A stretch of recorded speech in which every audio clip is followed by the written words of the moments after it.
My wife Vivian was gone. We had just returned from laying her to rest under the shade of a Georgia oak tree, the scent of magnolias still clinging to my suit. Now gathered in the cold, sterile boardroom of the company I built from dirt and dreams, my daughter-in-law Jessica smiled a predator's smile. Now that the old woman is gone, she said, her voice like chipping ice, "You'll put the company in my son's name and fend for yourself." I didn't flinch. I just smiled back. They thought my grief had made me weak. What they didn't know was that Vivian's final gift to me wasn't in her will, it was in a secret box. And the lawyer about to walk through that door wasn't just bringing documents. He was bringing the results of a DNA test that would burn their entire world to the ground. Before I continue, let me know where you're watching from in the comments. And please hit that like and subscribe button if you believe a legacy is something you earn, not something you can steal. The silence in the company boardroom was heavier than the Atlanta humidity in August. We'd come straight from the funeral, the somber quiet of the cemetery replaced by this thick, expectant stillness. I sat at the head of the long mahogany table, my hands resting on the cool, polished wood. On the walls around me, framed photos of completed projects, gleaming skyscrapers, sturdy bridges, community centers filled with smiling children told the story of my life's work. Vance and Sons Construction.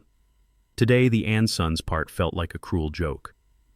My eyes kept drifting to the empty leather chair to my right. Vivian's chair. For 40 years, she had sat there during every major decision, a silent partner whose wisdom was more valuable than any consultant I could hire. She had a way of just looking at me, a slight narrowing of her eyes that meant, "Be careful," or a soft, almost imperceptible nod that meant, "Trust your gut." I could feel the void of her absence now, like a physical weight, a cold spot in the air-conditioned room. I missed her glance more than I missed breathing. Across from me, Jessica sat ramrod straight, her blonde hair pulled back in a bun so tight it looked painful. She wore a severe black pantsuit that probably cost more than my first car, her lips painted a blood red. She offered a practiced, sympathetic smile that never reached her cold blue eyes. Beside her, my son Marcus stared down at the table, his shoulders slumped. He traced the wood grain with his finger, refusing to meet my gaze. He was a man of 48, but in the presence of his wife, he became a boy always looking for her approval, always waiting for his next line. And then there was my grandson, Liam.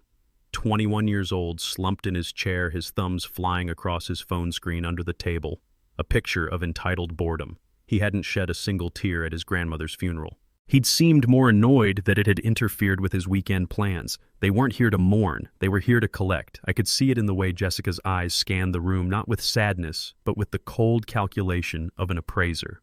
I had seen this coming, of course. In the final months of Vivian's illness, their visits had become shorter, their questions less about her comfort and more about company accounts and property deeds. They saw a dying woman not as a mother and grandmother, but as an obstacle. And they saw me as the aging gatekeeper to their inheritance. They were waiting for me to speak, to break, to give in. So I waited too. I let the silence stretch, letting it become their enemy, not mine. Finally, Jessica cleared her throat, the small sound echoing in the tense quiet. "Samuel," she began, her voice dripping with a false sweetness that set my teeth on edge. "We know how incredibly difficult this is for you. Vivian's passing is a tremendous loss for all of us." She paused as if expecting someone to agree. No one did, but the company needs to move forward. The board is getting anxious. It's time for you to rest. She slid a thick folder across the table. It made a soft hissing sound as it traveled over the polished wood, coming to a stop directly in front of me. "These are the transfer documents. It's all very straightforward. You'll sign over your controlling shares and the CEO position to Marcus. We've also drafted a motion to give Liam a seat on the board upon his graduation. It's the best way to ensure the family legacy is secure." Marcus finally looked up, his eyes pleading. "Dad," he mumbled, clearing his throat to sound more forceful. "It's the right thing to do. It's what Mom would have wanted." I held my son's gaze. For a fleeting second, I saw the boy I used to know, the one who followed me around construction sites with a little yellow hard hat. But he was gone, replaced by this stranger. "Are you sure that's what your mother would have wanted, son?" My voice was quiet, but it cut through the room. A smirk played on Jessica's lips. She leaned forward, abandoning all pretense of compassion. Her voice was a blade. Now that the old woman is gone, she said, her words clear and precise. "You will sign the papers, put the company in my son's name, and fend for yourself. You're old. Stop being a burden to us." The sheer audacity of it was breathtaking. They weren't just asking for the company. They were trying to erase me, to cast me aside like a broken tool. I felt a cold calm settle over me. There was no rage, no shock. There was only a profound, clarifying certainty. Vivian had seen this. She had known this would happen. I looked at their expectant, greedy faces, and I smiled. It was a small smile, barely a twitch of my lips, but it was real, and it terrified them. The confidence in Jessica's eyes wavered. Marcus shifted uncomfortably in his seat. "All right," I said, my voice smooth and even. I reached out and placed my hand on the folder, but I didn't open it. "But before we do anything, I believe we need to hear a few things from my attorney." Jessica's face tightened. A flicker of confusion, then alarm. "An attorney, Samuel, this is a private family matter." I looked from her face to my son's and then to the empty chair beside me. I felt Vivian's strength flow into me. "No," I said, my voice steady and clear for everyone to hear. "It never was." My smile faded the moment the boardroom door clicked shut behind them. The echo of Jessica's venom still hung in the air, a toxic residue. But my mind wasn't on her threats. It was 3 days earlier in the suffocating quiet of my own home. After the funeral, after the last well-wisher had departed, I found myself in Vivian's study. It was the one room I hadn't been able to face. It still smelled like her, a faint, comforting mix of old books and lavender. The afternoon sun streamed through the window, illuminating swirling motes of dust, each one a tiny forgotten world. I wasn't cleaning, not really. I was just touching things. Running my hand over the worn leather of her favorite armchair, tracing the titles on the spines of her poetry books, trying to feel her presence in the things she had loved. Grief is a disorienting thing. It makes you clumsy. I reached for a heavy volume of architecture theory on a low shelf, and my knee knocked against the side of her old wooden desk. The book tumbled to the floor with a heavy thud. As I bent to pick it up, my eyes caught something. A slight misalignment. A floorboard right under the desk that wasn't quite flush with the others. I'd walked over this spot 1,000 times and never noticed. But today, in the stillness and the slanted light, it seemed to scream at me. My heart began to beat a little faster. I knelt down, my old knees protesting, and pressed my fingers against the edge of the plank. It was loose. I worked my fingernails into the seam and lifted. The wood came away with a soft groan of protest, revealing a small, dark cavity beneath. And nestled inside was a simple, unadorned cedar box. It was no bigger than a shoebox, and it felt heavy in my hands, heavy with the weight of secrets. It wasn't locked. I lifted the lid, my breath catching in my throat. The scent of cedar and thyme wafted up to meet me. Inside, resting on a bed of faded velvet, were 3 things. A single perfect lock of baby hair, dark and fine, as spun silk tied with a pale blue ribbon. A yellowed hospital birth certificate, the name Samuel Vance, Jr., typed neatly on the line for the child's name. And beneath them, a thick sealed envelope made of heavy cream-colored paper. My name, Samuel, was written on the front in Vivian's elegant, familiar script. My hands trembled as I picked it up.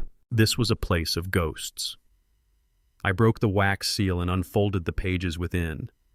The letter began, "My dearest Samuel, my love, my only love.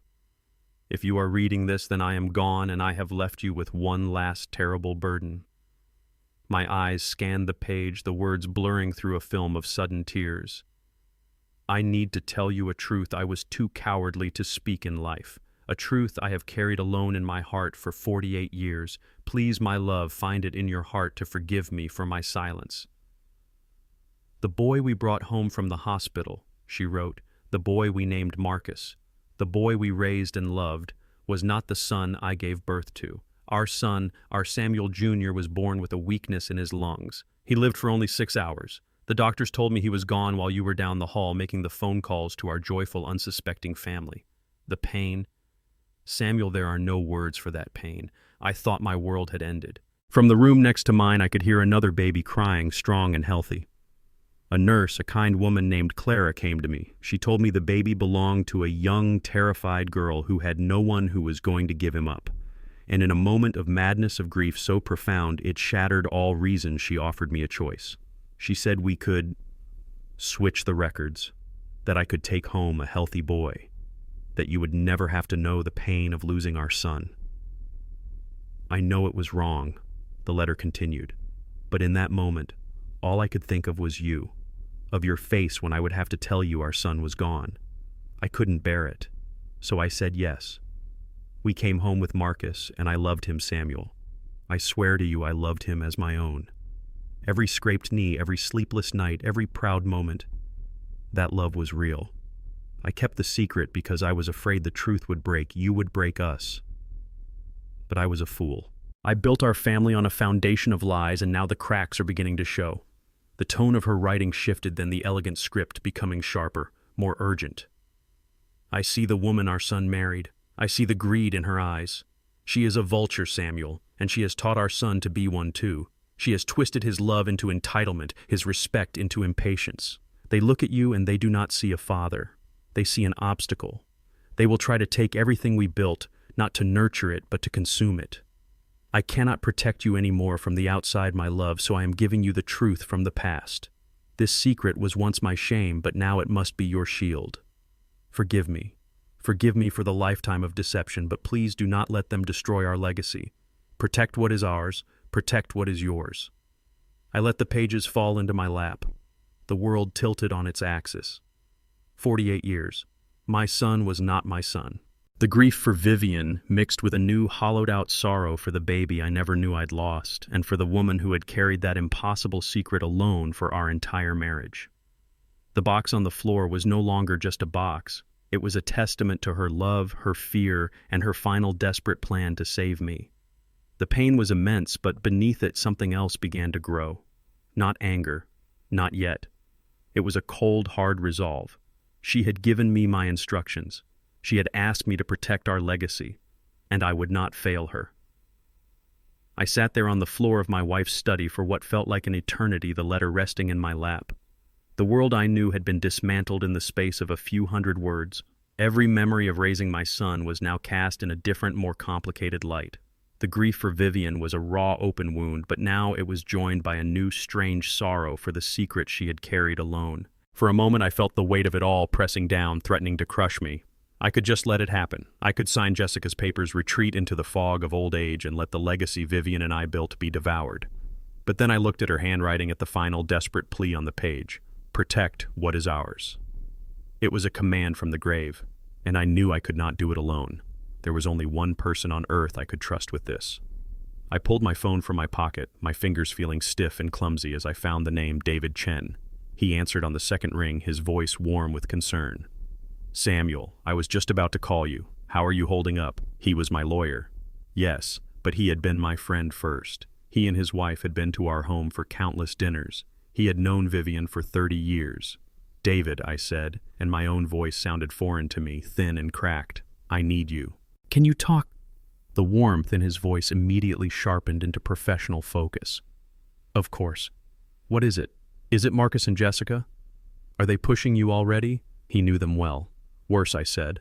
I took a deep, shuddering breath. David, I found something. A letter. From Vivian. I heard him take a sharp breath on the other end of the line. I didn't read him the whole letter. I couldn't. Instead, I gave him the devastating core of it. She wrote that our son, Samuel Jr., died at the hospital. The day he was born. The silence on the other end of the phone was absolute. I could picture him in his office looking out over the Atlanta skyline, his mind reeling. When he finally spoke, his voice was soft with disbelief and a profound sadness. My God, Samuel. And Marcus, he's not mine, David. He's not our son. Vivian, she made a choice. In the middle of all that pain, she made a choice. I explained the story of the switch, the words feeling like ash in my mouth. For a long moment, David was the friend. He mourned with me. That incredible woman, he whispered. The weight she must have carried all these years. To protect you, to build a family. Samuel, I am so sorry. But then I heard him take a deep breath, and the gears shifted. The friend stepped back, and the lawyer I had relied on for 3 decades stepped forward. His voice became firm, clear, and strategic. Vivian was an extraordinary woman, Samuel, he said, his tone now edged with steel. And she was smarter than all of us. This letter isn't just a confession. She was arming you. She gave you a way out. Now we have to use it. Hope, cold and clear, cut through my grief. He was right. This was not an ending. It was a battle plan. What do we do? I asked. Jessica will fight this. She'll say it's the ramblings of a sick woman, a forgery. She'll certainly try. David replied, a hint of grim satisfaction in his voice. Which is why the letter is our map, not our weapon. Our weapon has to be irrefutable science. We need a DNA test, Samuel. A legally admissible one. I asked how we could possibly manage that without raising suspicion. Leave it to me, David said. Hospital records are kept for decades. Marcus had his tonsils out when he was 8. I'm willing to bet the hospital still has tissue samples archived. We can get a court order for that and use your own medical records as a baseline. It will be clean, quiet, and undeniable. The plan was taking shape, a path forward through the wreckage. And the other part, I asked, my voice barely a whisper. Her real son. I'll hire a private investigator first thing in the morning, David said without hesitation. The best. Someone who specializes in finding people who don't want to be found. Vivian gave us a date, a hospital, and the circumstances of the birth mother. It's a needle in a haystack after almost 50 years, but it's not an empty haystack. We can find him, Samuel. By the time I hung up the phone, the world felt different again. The grief was still there, a permanent resident in my heart. But the crushing weight of helplessness was gone. It had been replaced by a cold, hard purpose. Vivian had not left me alone. She had left me a shield, a sword, and a trusted general to help me wield them. My next meeting with Jessica and Marcus would not be a surrender. It would be an ambush. I just needed to let them walk a little deeper into the trap. After the call with David, my grief felt different. It was still a vast, empty space inside me, but now it had a purpose. It was no longer just a weight, but a weapon I was learning to wield. The next day, I did something I hadn't done in weeks. I drove out to our biggest active construction site on the south side of the city. I needed to feel the ground shake with the rumble of heavy machinery. I needed the sharp smell of cut lumber and wet concrete, the symphony of saws and hammers. This was the world I understood. This was the legacy Vivian had urged me to protect. I didn't go to the project manager's trailer. I just walked the site, my old work boots feeling natural on the uneven, muddy ground. I needed to see the bones of the building to remember what it was all for. That's when I saw him. Elijah Hayes. He was standing in the middle of a heated discussion with 2 contractors, both of them twice his age and a good 50 pounds heavier. There was a problem with a shipment of steel beams, the wrong gauge delivered, threatening to throw the whole schedule off by a week. It was a situation ripe for a shouting match, for blame to be thrown around like scrap metal. But Elijah wasn't shouting. He was listening. He had the blueprints unrolled on the hood of a dusty pickup truck, his finger tracing the specifications. He was calm, his voice even but firm. He wasn't accusing the contractors. He was walking them through the problem, pointing to the order form, then to the beams on the flatbed truck. I watched from a distance as he treated them not as adversaries, but as partners in solving a problem. He spoke with a quiet authority that had nothing to do with his title and everything to do with his competence. He knew his stuff inside and out. After a few more minutes of tense negotiation, he proposed a solution, rerouting a different shipment from another one of our sites to cover the immediate need while the supplier corrected their mistake. It was smart, efficient, and it allowed the contractors to save face. As the 2 older men walked away grumbling but ultimately agreeing, Elijah turned to one of the nearby foremen. "Hey, Mike," he said, his whole demeanor softening. "How did your daughter's piano recital go?" The foreman grinned. "She nailed it, boss. Thanks for asking." That was Elijah. He saw the work, but he also saw the people. In that moment, the contrast between him and my own son was a physical pain in my chest. I thought of Marcus, who would have delegated the problem to someone else, or worse, thrown a tantrum and threatened legal action, alienating everyone. I walked over as Elijah was rolling up the blueprints. He saw me, and his face broke into a respectful smile. "Mr. Vance, I didn't know you were coming out today. I needed to smell some sawdust, son," I said, clapping him on the shoulder. "I saw how you handled that. That was good work." He just nodded, a little embarrassed by the praise. "They're good men. Just a supplier mistake. We'll make up the time." We talked for a few minutes about the project, about timelines and budgets. Then I asked him about the affordable housing wing of the complex, the part of the project that the board at Jessica's urging had tried to cut. "How is that part coming along?" His eyes lit up. The professional competence was replaced by a pure, unbridled passion. "It's incredible, Mr. Vance. We're using those new composite framing materials you approved. It's cutting our costs by 15% without sacrificing an ounce of structural integrity. That's 15% we can pour back into better insulation and community green space. These families, they're not just getting a cheap apartment, they're getting a quality home, a place to build a life.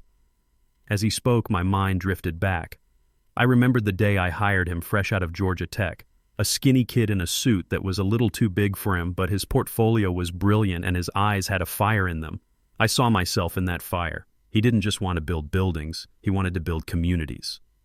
It was the same dream I'd had when I laid the first foundation for this company, a dream Marcus, with his talk of profit margins and luxury upgrades, had never understood. I had mentored Elijah, watched him grow, and felt a quiet paternal pride in the man he was becoming. I just never understood why I felt it more strongly for him than for my own son.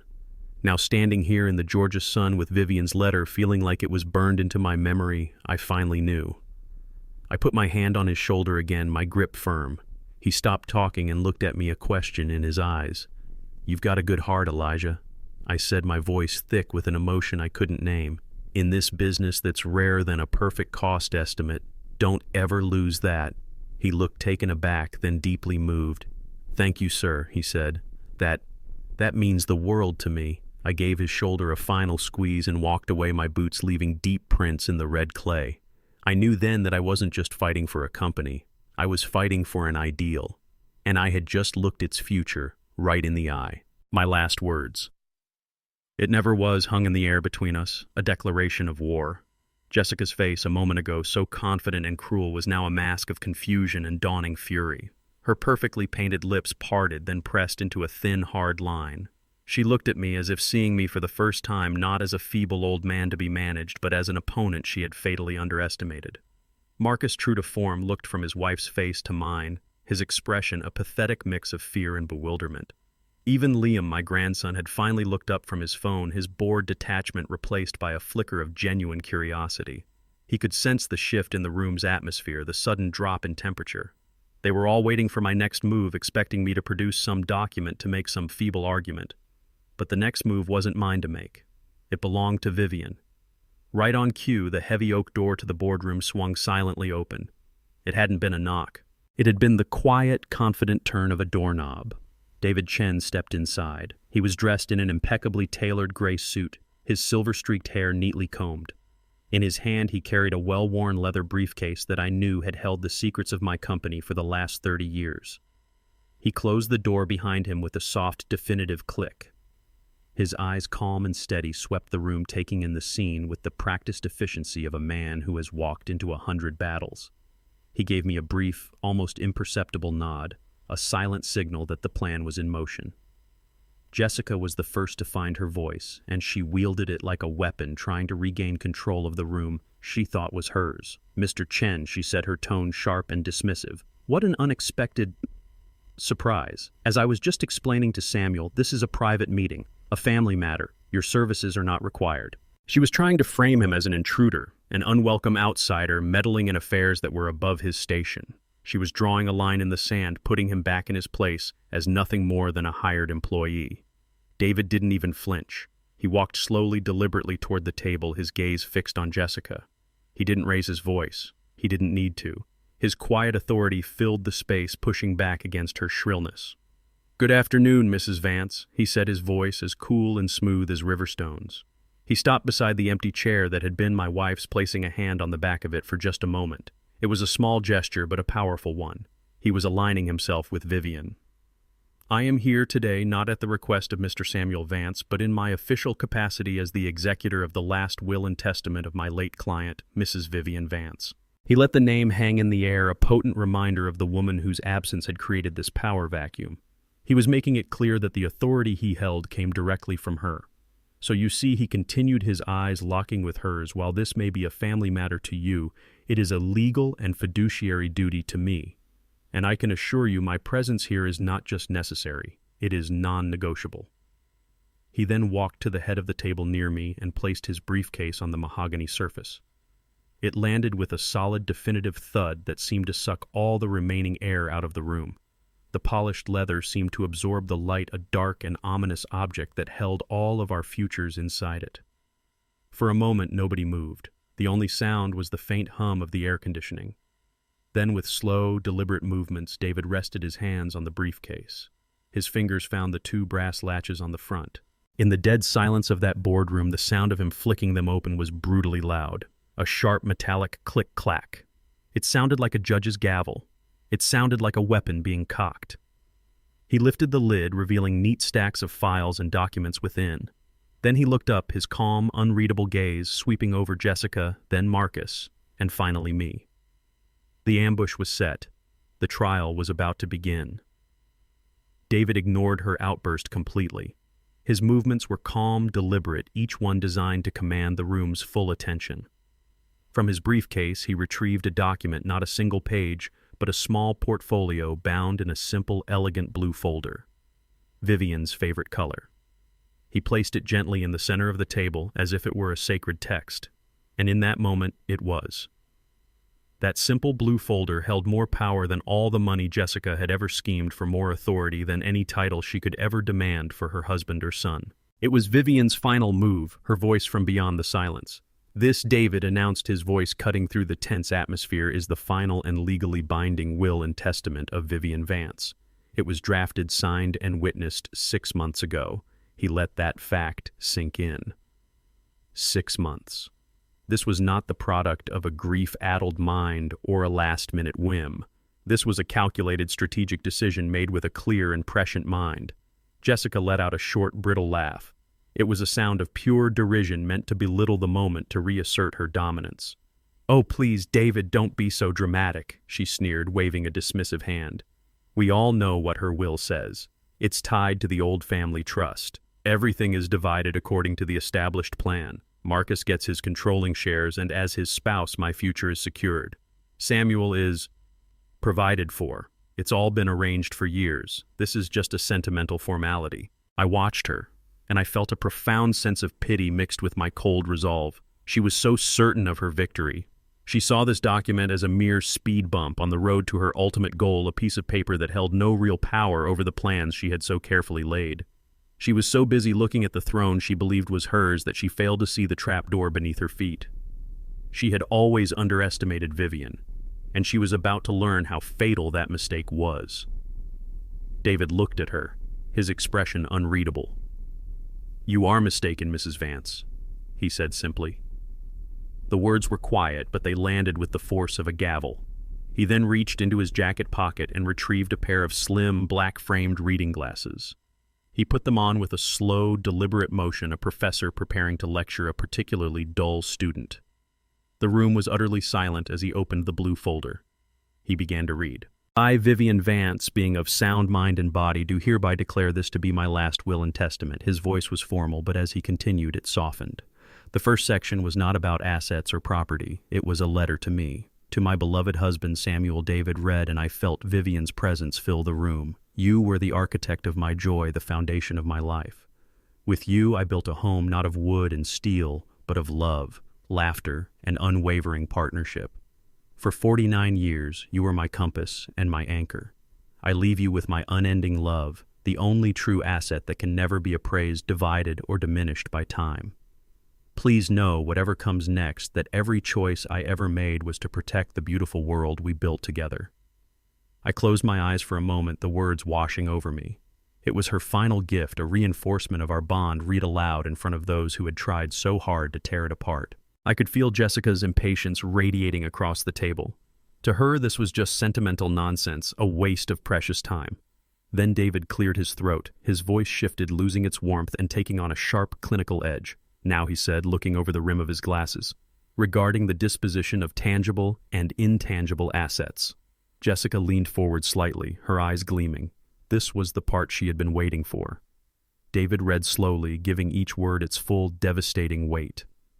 "All my personal assets, including but not limited to real estate investment portfolios and personal effects, along with all my shares in Vance & Sons Construction and all associated voting rights, shall be transferred in their entirety to my beloved husband, Samuel Vance." He paused for a single perfect beat. I saw a flicker of triumph in Jessica's eyes. She thought she had won, that the will simply consolidated power, with me making her takeover of my assets the next logical step. David continued, his voice dropping slightly to my direct bloodline, heir, should one be identified. Silence. It was a heavy, suffocating thing. Marcus stared at David, his brow furrowed in confusion. Jessica's triumphant smirk wavered, replaced by a look of cautious suspicion. Direct bloodline heir, she repeated, testing the words on her tongue. What kind of strange wording is that? It's just archaic legal jargon. Obviously it refers to Marcus. She looked at her husband, who nodded dumbly in agreement. Right, Marcus said, his voice weak. That's me. I'm her direct bloodline. They didn't see it. They were so blinded by their own entitlement, so certain of their place in the universe, that they couldn't see the precision of the dagger Vivian had so carefully crafted. They thought it was a shield for them, when in fact it was a sword aimed directly at their hearts. David took off his glasses, folding them carefully and placing them on the table. He looked directly at Jessica, his face a mask of professional neutrality. That he said, his voice now quiet and dangerous, is precisely the point that requires clarification. He reached back into his now open briefcase.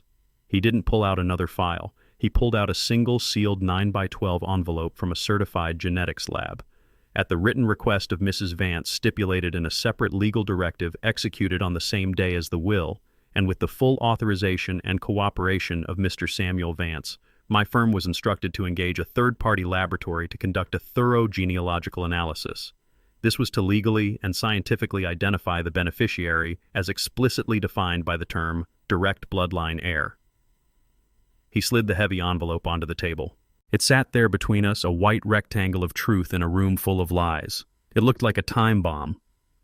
David let her accusation hang in the air, giving it no oxygen to burn. His focus was entirely on the task at hand. His actions were so precise, so deliberate, they felt like a ritual. From his briefcase he retrieved a silver letter opener. He slid the blade cleanly under the flap of the heavy lab envelope. The sound of the paper tearing was sharp and final, the only sound in a world that had suddenly gone silent.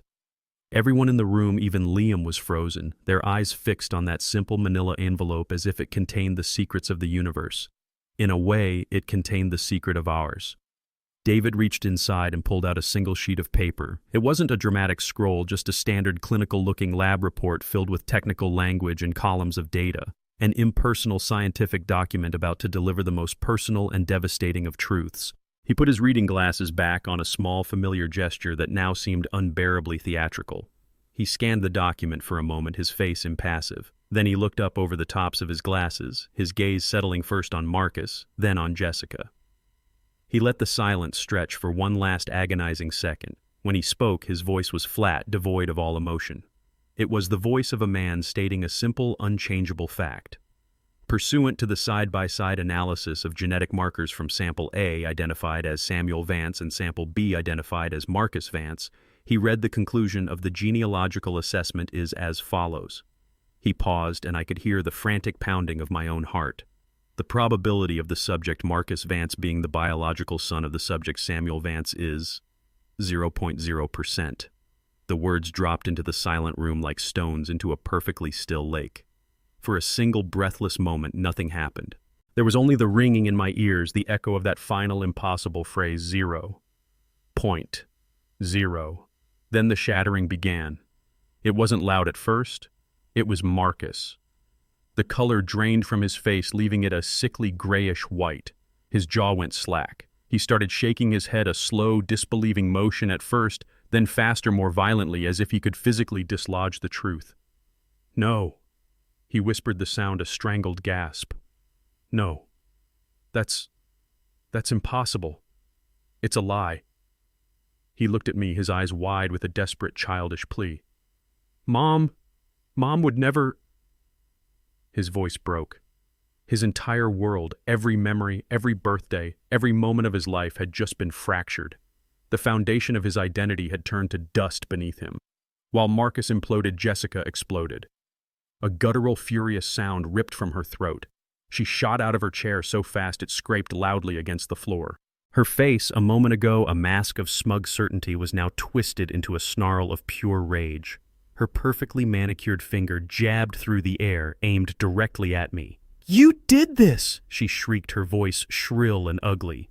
"This is your sick little trick. You forged this. You couldn't stand to see us take over, so you invent this disgusting lie, you cowardly, evil old bastard." The venom washed over me, but it didn't touch me. I remained perfectly still, a rock in the torrent of her fury. I was the silent observer watching the scene play out exactly as David and I had anticipated. This was the predictable chaos of a cornered predator. This was the tantrum of a thief who had just been caught. David, equally calm, let her tirade rage for a few moments, letting her exhaust the initial burst of hysteria. Then, with the calm precision of a surgeon, he cut through her noise. He ignored her completely. His attention was on the truly wounded person in the room. He reached for the simple blue folder that still lay on the table, the one containing Vivian's letter.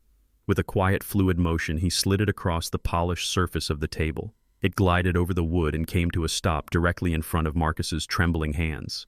David then looked at me, but he spoke loudly enough for the entire room to hear. His voice was quiet, yet it silenced Jessica's screaming instantly. "Your son might want to read this," he said. "It's an explanation. From his mother." Jessica's rage sputtered out into a string of incoherent, venomous whispers. She had no more ammunition. Her threats were empty, her accusations powerless against the cold, hard science on the page in front of her. All her focus, all her energy now turned to Marcus, urging him to deny it, to fight. But he couldn't. He was hunched over the blue folder, his shoulders shaking with silent, racking sobs as he read his mother's final words. He was no longer a co-conspirator. He was just a broken man, mourning a life he never knew he had, and a mother he now understood he never truly knew at all. David let the tragic scene breathe for a moment, allowing the full weight of Vivian's confession to settle into the room. Then, with the air of a man bringing his final arguments to a close, he straightened his tie. His voice cut through the quiet, sobbing calm and inexorable as a rising tide. He wasn't speaking to Jessica or Marcus anymore. He was simply stating the final legal facts of the matter for the record. As I stated, he began, his voice clear and unwavering. The will of Mrs. Vivian Vance is explicit. Her assets, her legacy, and her controlling shares in this company are to be passed to her direct bloodline heir. He glanced at Marcus with a brief professional sympathy. As DNA has proven that Marcus Vance is not a biological relation, he is legally excluded from this specific and primary inheritance clause. I saw a flicker of something in Jessica's eyes, a desperate final calculation. If Marcus wasn't the heir, then surely the inheritance would fall back into a general family trust, one she could still fight for, still litigate for years. She was already formulating a new plan, a new battle, but she hadn't understood the depth of Vivian's strategy. David continued, anticipating her thoughts. The will further stipulates, he said, letting the words hang in the air, that in such a case the entire inheritance should then pass to the biological heir, should one be identified. He let the conditional phrase linger, a final cruel twist of the knife for Jessica. The implication was clear: if the true heir was lost to time, she might still have a chance. He then slowly, deliberately turned his head and looked toward the boardroom door. "And we have identified him." As if summoned by an unseen force, the doorknob turned. The heavy oak door swung open once more. Standing in the doorway, looking utterly bewildered but with a straight-backed, quiet dignity, was Elijah Hayes. He was still in his work clothes, a simple collared shirt with the Vance & Sons logo embroidered over the heart, his boots clean but clearly worn from the grit and dust of the construction site. He had been pulled from the world of steel and concrete into this maelstrom of greed and broken hearts. His eyes darted around the room, taking in Jessica's tear-streaked, hate-filled face, Marcus's collapsed form, and finally settling on me, a question mark in his gaze. David's voice rang out formal and clear, a proclamation that sealed their fate forever. "Ladies and gentlemen," he said, though there was nothing gentle about the moment, "allow me to introduce Elijah Hayes, the biological son of Samuel and Vivian Vance." A new kind of silence fell over the room. Not tense, not angry, but a deep, profound, and utter stillness of shock. Jessica and Marcus stared at Elijah as if he were a ghost. He wasn't just a person to them. He was the living, breathing embodiment of everything they had just lost. He was an impossibility made real, a specter from a past they never knew existed, who had just walked in to claim their future. David provided the final, irrefutable details. Our private investigation following the leads left by Mrs. Vance located Mr. Hayes last month. We were also able to locate the personal diaries of his birth mother. In them, she detailed the circumstances of his birth and subsequent adoption, all of which has been cross-referenced and legally verified. That was it. The final lock clicked into place. The trap was sprung. I pushed my chair back from the table, the scraping sound loud in the dead quiet. I stood up, feeling taller and stronger than I had in years. All eyes, including Elijah's, turned to me. I didn't look at Jessica. I didn't look at the weeping man who I had called son for 48 years. My eyes were only for Elijah. In the strong line of his jaw, in the kind intelligence of his eyes, I saw her. I saw Vivian. I saw the son I never knew I had. I walked around the long table, each step closing a gap of 5 decades. I stopped directly in front of him, this good, decent young man who I had admired from afar, this man who shared my blood and my passion. I put my hands on his shoulders. "Hello, son," I said, and my voice was full of a lifetime of loss and a future of hope. "I've been waiting a very long time for you." My words meant for Elijah alone were the spark that ignited the final inferno. For Jessica, the sight of me placing my hands on Elijah's shoulders, of claiming him, was the one thing her mind could not tolerate. The last vestige of her icy control shattered, and the raw, ugly greed beneath was laid bare for all to see. A sound that was half scream, half sob, tore from her throat. Her face, a moment ago pale with shock, was now blotchy and red with a furious primal rage. "No," she shrieked, her voice cracking. "You can't. You think you can just do this. You think you can replace your son, replace your family with this nobody." She took a step towards Elijah, her hands curled into claws, but David subtly moved to stand between them. "He's a fraud, a con artist. And you," she whirled her finger, jabbing at me again, "you are a pathetic old man, so twisted by grief you'd rather burn down your own family than admit you've lost control. I'll sue you. I'll sue you for everything. I'll tell the world what you've done." Her threats were meaningless, the desperate thrashing of a drowning woman. And as I watched her, I realized she had not once looked at her husband. Not once had she shown a flicker of compassion for the man who was weeping at the table, his entire life revealed as a lie. Her only concern was for the power and the money that had just slipped through her fingers. She wasn't fighting for her husband or her family. She was fighting for her bank account. Marcus was oblivious to her tirade. He was in his own private hell, his face buried in his hands, his shoulders shaking. The pages of Vivian's letter were crumpled in his fist. The sound of his heartbroken sobs was the only genuine thing left on his side of the table. He was not a villain in that moment. He was just a casualty, a boy of 48 who had just lost both his parents all over again. Seeing that the situation was beyond reason, David quietly took out his cell phone and pressed a single button, a pre-arranged call to building security. While we waited, he spoke one last time, his voice cutting cleanly through Jessica's continued screaming. He addressed his words to Marcus, though I doubt the man heard him. "The will does make one final provision," David said calmly.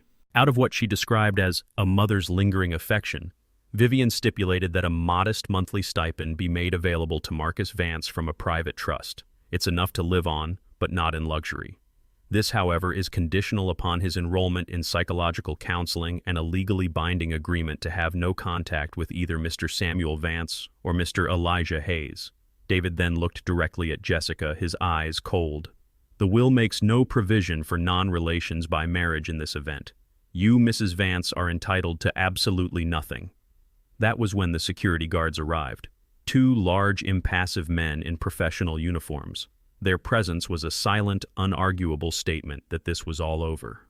Jessica seemed to finally realize it too. She screamed a long final wail of pure defeat as they gently but firmly took her by the arms. She continued to shout threats and curses as they escorted her from the room. Marcus didn't even look up.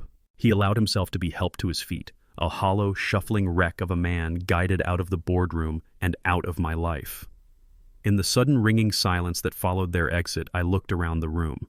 The table was a mess of discarded documents and overturned water glasses. It was then that I noticed it. Liam's chair was empty. He hadn't been escorted out. He had simply vanished. He must have slipped away the second he understood that the money was gone. No dramatic exit, no final confrontation. Just the quiet, cowardly retreat of a boy who had only ever been loyal to his inheritance. It was the saddest, most honest thing any of them had done all day. The door clicked shut, and the storm was finally over. The click of the boardroom door closing was the loudest sound I had ever heard. It was a sound of finality, an end to a war I hadn't even known I was fighting until a few days ago. The ghosts of greed and anger had been exorcised, leaving behind a silence that was not empty but peaceful. It was a clean silence, a space to begin again. David walked over and placed a hand on my shoulder, his grip firm and steady. "It's done, Samuel," he said quietly. "Vivian would be proud." I knotted my throat too thick with emotion to speak. He gave my shoulder a final squeeze, then looked between me and Elijah. With the tact of a true friend, he knew this was a moment we needed to have alone. "I'll go file the preliminary paperwork," he said, giving us both a small, reassuring smile before gathering his things and letting himself out. And then there were two. We stood in the quiet room, a father and a son separated by 5 decades of secrets and strangers to each other. The awkwardness was a tangible thing. "What do you say? Where do you even begin?" It was Elijah who spoke first. His voice hesitant, full of a disbelief that matched my own. "Mr. Vance, I don't know what to say." I turned to face him fully, and for the first time I let myself truly see him. I saw the kindness in his eyes, the strength in his posture, and a faint echo of my wife's smile that nearly brought me to my knees. "Neither do I, son," I said, my voice gentle. "Why don't we start with our names? I'm Samuel." He told me about his life. He spoke of his adoptive parents, a kind couple who gave him a good home but who had passed away years ago. He told me about growing up seeing the Vance and Sons logo on construction sites all over the city, a symbol of strength and permanence in his ever-changing world. He confessed that he'd always felt an inexplicable pull towards the company, an admiration for the unseen man who built things that lasted. When I applied for the job, he said, a look of wonder on his face. It felt different. Not like just getting a job. It felt like I was coming home, I just didn't know why. I listened, and I felt the invisible threads of fate, of a mother's love, of a destiny that had been set in motion so long ago, pulling this good young man towards me even when I didn't know he existed. It was a miracle, plain and simple. I knew then that I didn't want to burden him with the weight of instant family. I didn't need him to call me father. I needed him to understand what we were truly fighting for. "Elijah," I said, my voice steady, "your mother's legacy and mine. It's not just about money or this building or a title on a door. It's about building things that matter, things that last. It's in the heart of a home where a family feels safe. It's in the strength of a bridge that connects a community." I looked him straight in the eye. "I have seen that same builder's heart in you since the day you first walked into my office.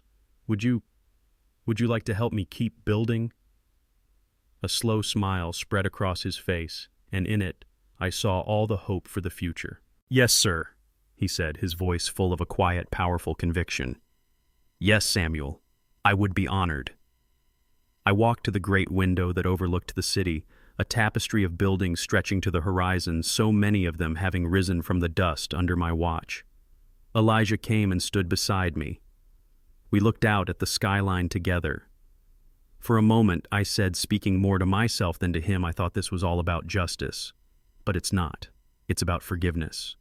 Forgiving Vivian for carrying such a heavy secret all those years just to protect me, and forgiving myself for being too blind to see the real son who was standing right in front of me all along.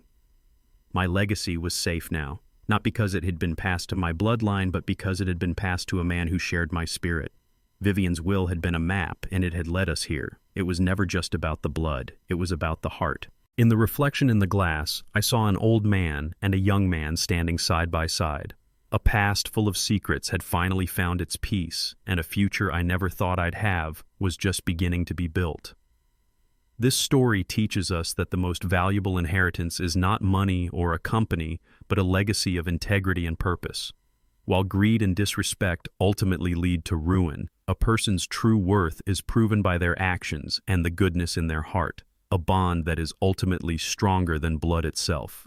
If you believe a true legacy is built on character, not just bloodlines, please like this video and subscribe to our channel for more stories. Let us know in the comments below, what does the word legacy truly mean to you?